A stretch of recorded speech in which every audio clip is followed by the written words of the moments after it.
welcome back, everyone. Well, the Saudis are accusing Biden of what could be, is an impeachable offense. Interestingly, something a lot more significant than what Trump was voted to be impeached for by Democrats. If you remember back when Trump was still president, maybe still is, they were talking about how he had this call with Zelensky, and based on this, they call it quid pro quo. Well, guess what, folks? Joe Biden just did that with Saudi Arabia, and it's worse. I'll explain to you what he did. Also, some big things as well. The Durham trial is wrapping up right now, the latest one going after Danchenko, one of the key sources when it came to the Trump-Russia collusion report that went around. Remember the Steele dossier? Folks, big updates on that. James Comey and Robert Mueller, remember former special counsel Robert Mueller? Does everyone remember Mueller time? And everyone's saying Trump's going to prison. Robert Mueller lied. And this is now shown in evidence, as did James Comey, the former director of the FBI. And in his closing statements on this whole trial, something very interesting happened where Durham called out the FBI directly. Now, given this, people are wondering where he's going to go next with his charges. If he'll bring additional charges, a lot of people think maybe he might even go after parts of the FBI, maybe James Comey. It's going to get very, very interesting. And keep in mind, too, if he goes after Mueller, Robert Mueller, that's going to get big. And here's why. Folks, remember what was happening with Mar-a-Lago. Remember some of the key documents Trump took with him. Those happen to be the Mueller documents. What happens if Mueller is put on trial and those documents are inserted into evidence? Well, you tell me.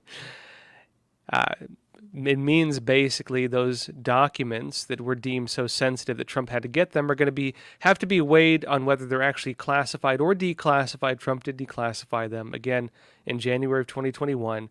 They would be inserted into evidence, and maybe we'd be able to see them finally. This is getting very interesting. I'll explain to you where this is going today. And folks, that said, thank you so much for being here as always. Again, also, if you're on YouTube, Rumble, we will jump over to Epic TV exclusively after about 25 minutes, so we'll see you on there.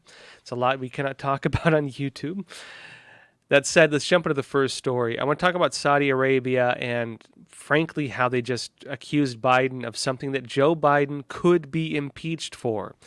The only question is whether Republicans choose to pursue it, and with the same interest that Democrats pursued just about everything Trump did.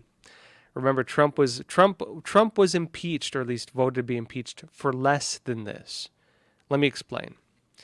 Daily Mail has this story. They say Saudis release bombshell statement saying Biden did, as in he did it, try and delay oil production cut until after the midterms in desperate bid to avoid gas prices spike. His White House hits back and claims the kingdom, Saudi Arabia, knew the OPEC deal would benefit Putin.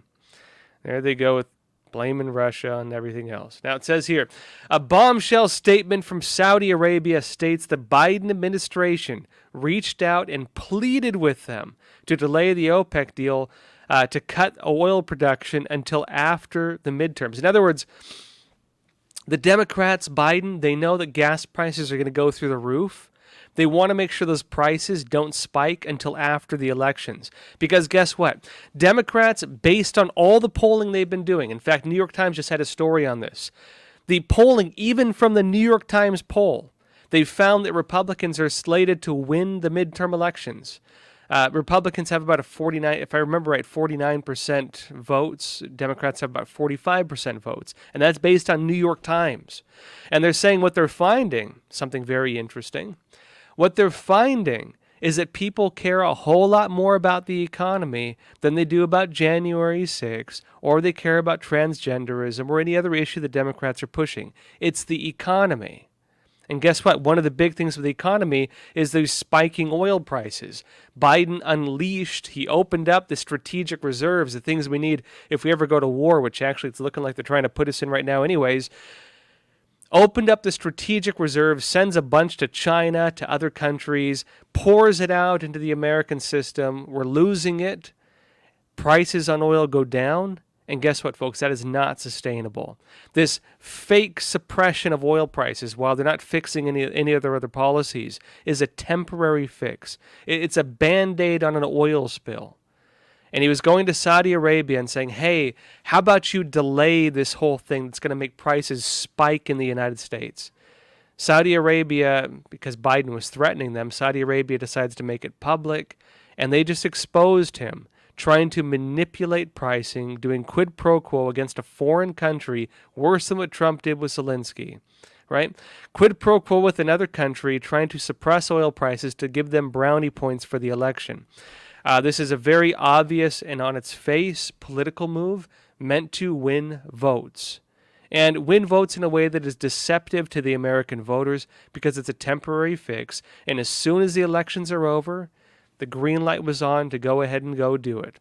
The green light was on to go and spike those oil prices right after the midterms.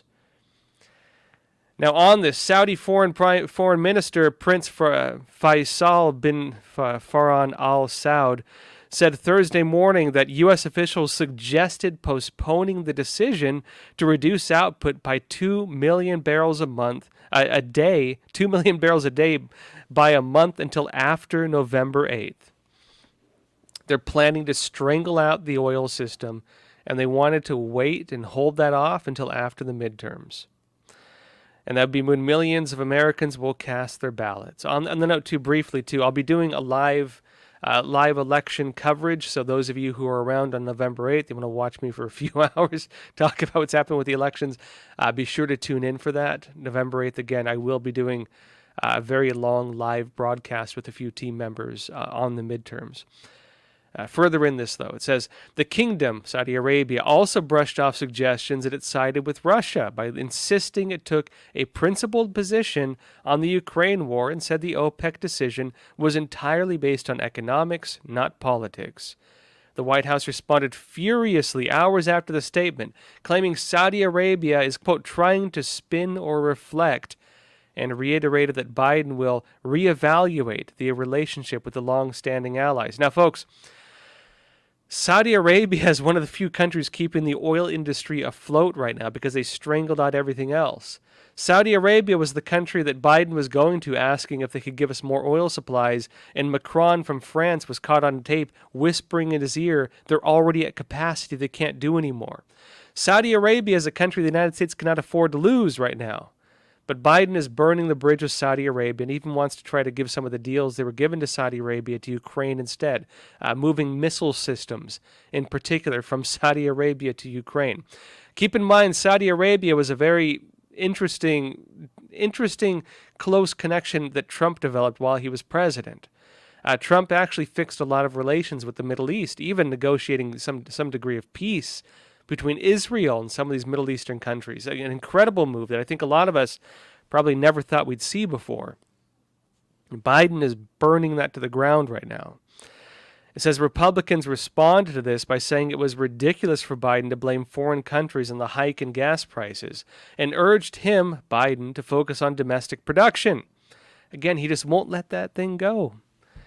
All he has to do is let go of those policies domestically. Let Americans begin mining oil again, drilling for oil, producing their own oil again. Right? They haven't opened new processing facilities. Let domestic production happen again. It's cheaper. It's more efficient. It's better for the environment. Rather than going to other countries that charge us an arm and a leg, use it politically, and also do it in ways that are less clean than America could do. They won't do it, because they have their political interests in mind when it comes to how they want to manipulate the oil industry. Now, GOP Representative Tom Tiffany wrote to House Speaker Nancy Pelosi demanding that Congress hold hearings on if the Biden administration were involved in soliciting of a foreign in-kind contribution as part of the midterm campaign efforts, which, folks, you call that quid pro quo. Quid pro quo in manipulating the office of the president in an attempt to go against foreign allies, burning bridges with foreign allies in an attempt to win the midterm elections. This is an impeachable offense.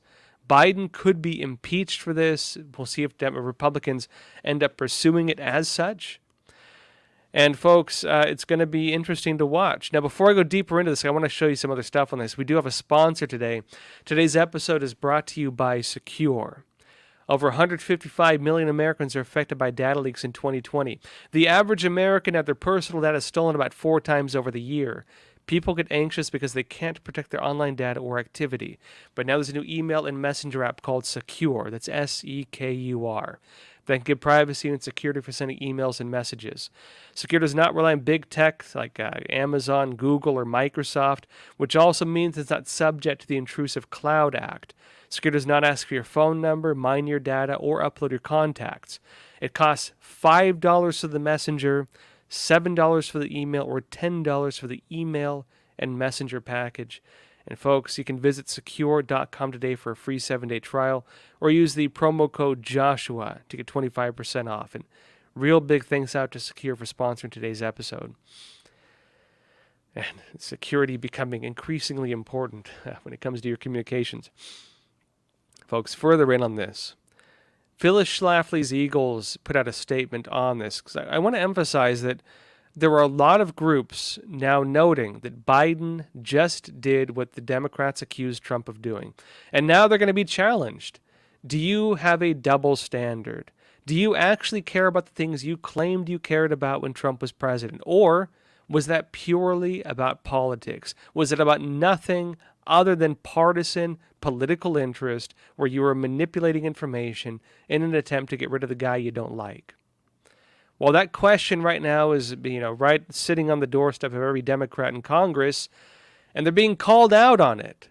Will they now vote to impeach Biden in the same way they voted to impeach Trump on a lesser issue? Trump, what he did was less than this. And Phyllis Schlafly's Eagles says this. He said, Biden offers quid pro quo to Saudis and gets rejected. They said, this is a quote, "The Saudi kingdom has confirmed the quid pro quo that Joe Biden admitted on CNN, an attempt to coerce Saudi oil production in return for military aid." That's Ed Martin, president of Phyllis Schlafly's Eagles. And he continues stating, "I'm not sure what layers here are worse than the others. Is it that Joe Biden is begging the Saudis to help when he himself could change our energy woes overnight, i.e. reopening domestic production? Is it that he's so inept at backroom deals as to have them blown up in his face and in the international media? Or is it perhaps that this very quid pro quo kind of deal is the very thing the left tried for years to accuse Trump of, but failed at every turn? And now, where are their voices? Crickets." Now, I can give one interesting note. It is possible that Democrats might vote to impeach Biden, and this is the plain reason for that. Biden is not popular with Democrat voters. The Democrats are slated, even if you go by New York Times, even if you go by their own election advisors, even if you go by the people working for the Democrats, they're saying they're going to lose a whole lot of seats in both the Senate and the House, very likely, come the midterm elections. The polling data says it. Latino voters are turning against them. It's looking bad for them. What do? Well, they go by 2 different issues. The 2 issues that Democrat voters are unhappy about with their party, especially when it comes to what Biden is doing, they do not like Joe Biden, and they're unhappy with the economy. Democrats, if they want to try to win any seats or at least not lose them, have to make sure that the Joe Biden is either not there or they fix the economy. They're not fixing the economy anytime soon. It's going to get a whole lot worse. We're going to be seeing large-scale unemployment very soon. This deal with the Saudis just blew up in their faces. There's no other options. The economy is out the window. What do? Maybe they get rid of Joe Biden. And this is their opportunity for that, interestingly. We could see the Democrats move on this in an attempt to clean house and get a new candidate in. But that's going to be a big gamble as well, especially going into the midterm elections, and especially if they try to run for 2024, because they're running short of really strong characters to compete, who could really go against Trump on a presidential level. And keep in mind, they have some time on this, although the midterms are still shaky. The midterms are still shaky for the Democrats. Now, folks, this is almost exactly what Trump was accused of. Again, the quid pro quo with Saudi Arabia. Very similar to what happened with Ukraine. Now, let me explain a bit of what happened with Ukraine. The BBC had this story. They say Trump impeachment, the short, medium, and long story. And they say President Trump was accused of breaking the law by pressuring Ukraine's leader to dig up damaging information on a political rival. In July 2019, he urged his Ukrainian counterpart to investigate one of the front-runners to take him on in the 2020 presidential election. This mattered, opposition Democrats said, because it is illegal to ask foreign entities to help in winning a U.S. election. He says he has done nothing wrong. Folks, do you hear what the Democrats said back in, again, 2019?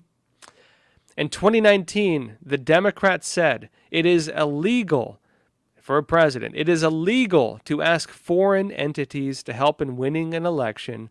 And guess what Biden just did? Biden just asked the Saudis to delay this thing until after the midterm so they could win their election and then screw the American people over by spiking the gas prices right after the election. The same thing Trump was accused of doing. The difference is actually very, very important, which is Trump was not asking the Democrat. He was not asking Ukraine to rig the elections. He was asking Ukraine to bring back the prosecutor who was investigating Hunter Biden, which was tied to Joe Biden, that Joe Biden, under another quid pro quo, had pressured Ukraine to drop. Do you remember this? Well, I'm going to show you the video of it, right? The latest thing is not the first time Biden has done this. He has done other issues like this, quid pro quo. He has done this before. And that was actually the context, and I'll go deeper into this, the context of what Trump did when he was accused of that. It was actually Biden who committed a quid pro quo, and Trump asked for that quid pro quo that Biden did to be reversed. That was the context of that. And let me show you the video. Let me show you Biden's actual statements where he said this back in 2015. This is what that was really about. This is the Council on Foreign Relations, 2015, Joe Biden on defending democracy. And I'll start you all at 51 minutes, 49 seconds into the speech where he talks about it. Let me play you the video so you can all see it for yourselves. That is, I'm desperately concerned about the backsliding on the part of Kyiv in terms of corruption. They made, I'll give you one concrete example. I was, not but it just happened to be that was the assignment I got. I got all the good ones. So I got Ukraine. And I remember going over convincing our team, or others, to convincing us that we should be providing for loan guarantees. And I went over, I guess, the 12th, 13th time to Kyiv, and I was supposed to announce that there was another $1 billion loan guarantee. And I had gotten a commitment from Poroshenko and from Yatsenyuk that they would take action against the state prosecutor, and they didn't. So they said they were walking out to press conference. I said, no, I said, I'm not going to, or we're not going to give you the $1 billion. They said, you have no authority. You're not the president. The president said. I said, call him. I said, I'm telling you, you're not getting $1 billion. I said, you're not getting $1 billion. I'm going to be leaving here. And I think it was, 6 hours? I looked, I said, I'm leaving in 6 hours. If the prosecutor's not fired, you're not getting the money. Well, son of a bitch. Got fired. And they put in place someone who was solid at the time. Do you hear that, folks? That's Biden back in 2015, admitting to quid pro quo. And there's something even deeper than this. Because if you're wondering why Trump in 2019 was asking for Ukraine to reinstate the prosecutor that Joe Biden had removed under quid pro quo, there's a key reason for that, which is that was not just a normal prosecutor.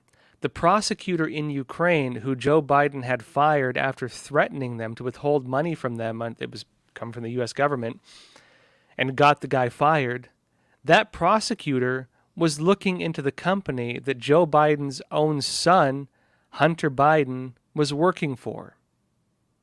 Let me show you. Breitbart said this. They did a movie, actually, called My Son Hunter, and they're noting that it's based on true stories. They say, My Son Hunter, true fact, Joe Biden threatened to withhold $1 billion from Ukraine unless they fired the prosecutor investigating the company that hired Hunter Biden. And further in it says this, that Joe Biden threatened to withhold $1 billion from Ukraine if the Ukrainian government did not fire the prosecutor who was investigating the Ukrainian energy company Burisma, which Hunter Biden served on the board of.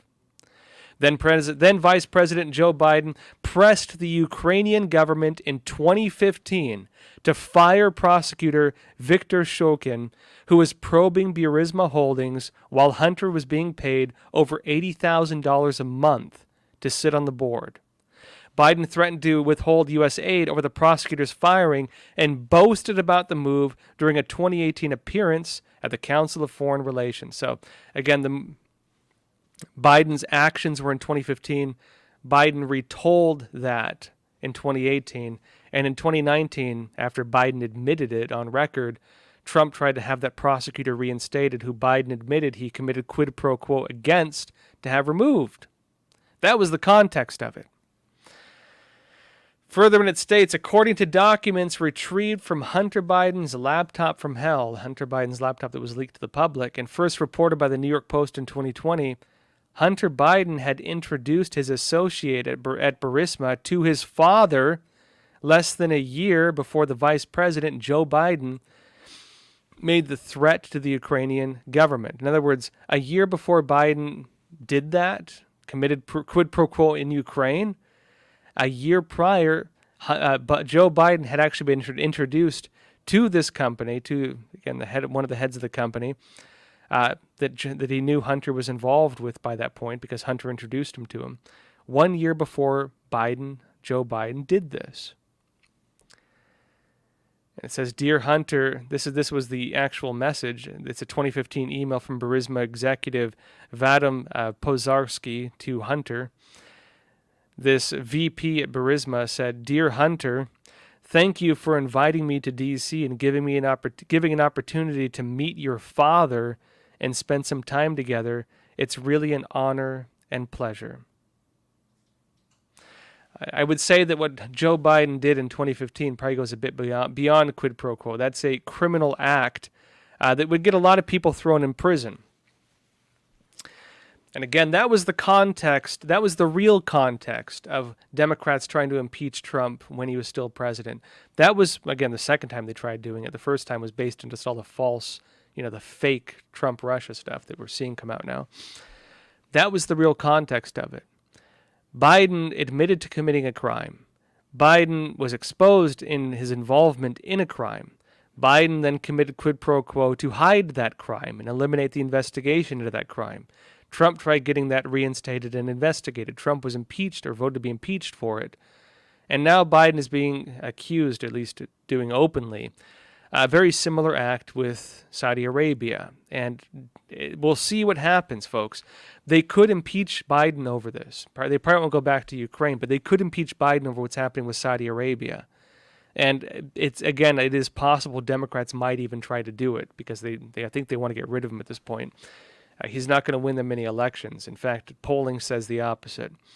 Now, back to current times with this. Let's talk about what's happening right now. Biden's latest move on Saudi Arabia could get him impeached. And again, it also depends on how the midterm elections go. Maybe I don't think they'll be able to do it in time before the midterms. It's coming up just a few weeks now.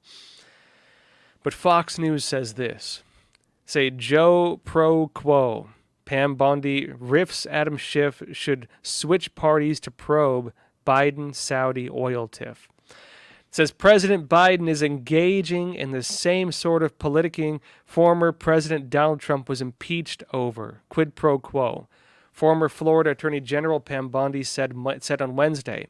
In 2019, House Intelligence Committee Chairman Adam Schiff, Democrat of California, sought the impeachment of Trump over a phone call he held with Ukrainian President Volodymyr Zelensky. Trump, Schiff charged, engaged in a quid pro quo through which Kiev would investigate Hunter Biden after the younger Biden was found to have sat on the board of Burisma Energy despite no apparent experience in that sector. Bondi told Jesse Waters Primetime that Joe Biden's recent threat to potentially impose costs on Saudi Arabia for cutting oil production after he asked him to increase it during a summit in Jeddah could be seen in a similar light. And Bondi said, quote, "I think it's a million times worse when you attempt to leverage the power of the presidency over a foreign government to achieve an outcome for your political benefit." And meanwhile, folks, Biden's attempted quid pro quo with Saudi Arabia shows something I think even possibly bigger. And this is actually beyond anything relating, I think, to the possibility he might be impeached. Well, maybe it ties into it to some extent. The possibility of him being impeached, the way things are going with his administration.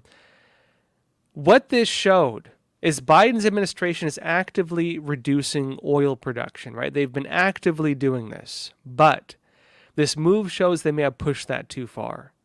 It looks like they pushed things too far. They had some black swans take place, Russia's invasion of Ukraine in particular, and things are getting out of hand. They cannot take it. They cannot handle it. Things are not going as planned, right? The best laid plans of mice and men often go awry, and Biden's plans are going awry. He needs things to look better, especially before the midterms. He needs oil to look like it's coming back, at least until people cast their votes, and then he can throw them to the curb, because that's what the deal he wanted with Saudi Arabia would do. It would make Americans think, oh, Joe Biden fixed the oil system. Joe Biden made everything all better. Oil's back. The prices are going down. And as soon as people cast their votes, the next day the whole thing will be out the window. That was the plan. That's what he tried to do. And what this update shows, again, in addition to all of this, is that they've lost, the machine is not moving as they anticipated. This is the real problem you have with any kind of centralized planning. Anytime a government, this is one of the arguments against just basic socialism, anytime a government tries to manipulate the economy from the top level down, rather than letting the markets kind of govern themselves to an extent, rather than letting things function the way that a normal and healthy system would, when the government tries to intervene on the lowest levels of a system, and they try to pull those levers at the lowest levels, they start finding that they cannot keep track of all the tiny nuances that exist throughout the entire system. And they find that it starts to fail. It starts to break apart. They're at a point now where they tried reducing oil production. Well, they did. They reduced oil production. They reduced these systems. They went after them. And then Russia invaded Ukraine and threw a big giant wrench into that whole system because Russian oil and Russian gas suddenly got cut off.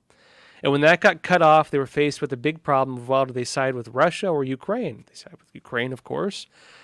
And Russia, of course, kept that going. And now there's huge pressure on the international oil industry. China's buying it up like it's no tomorrow. Saudi Arabia is at capacity, and they have no place else to go.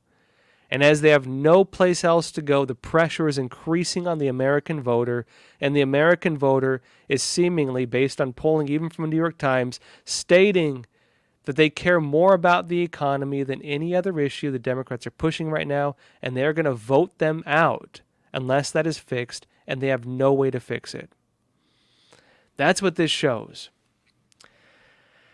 Now, folks, that being said, a big fallout is coming when it comes to the oil crisis. I want to get into this, and then I want to get into what's happening with Mueller, that Durham just called out the FBI. Durham, Special Counsel John Durham, looking into the whole Trump-Russia, collusion scandal that is flipped on the other side now. It's the Obama administration, the officials tied to it, are now really subjects of investigation. Before the trial was over, the recent one with Danchenko, Durham did something very interesting, which is he called out the FBI directly. And as I mentioned, some key things took place, which is the evidence that has been put forward in this latest trial. We're waiting for the jury to come out with their decision on it.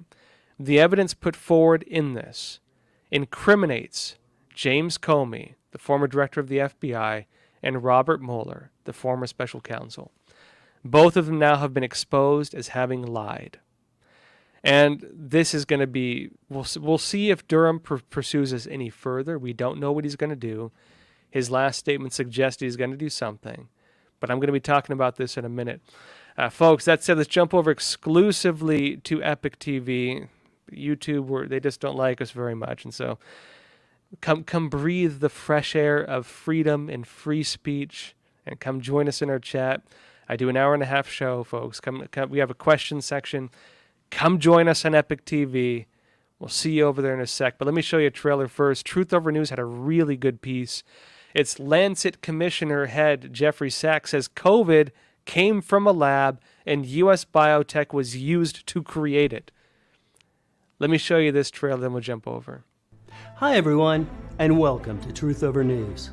Why was the lab leak theory, readily shown to be a very real possibility, so widely discarded and even ridiculed by the scientific community? Virtually every scientific journal either actively downplayed the possibility of a lab leak or simply ignored it, while they enthusiastically embraced the natural origins hypothesis. The effort to promote the natural origins theory appears to have been very well coordinated.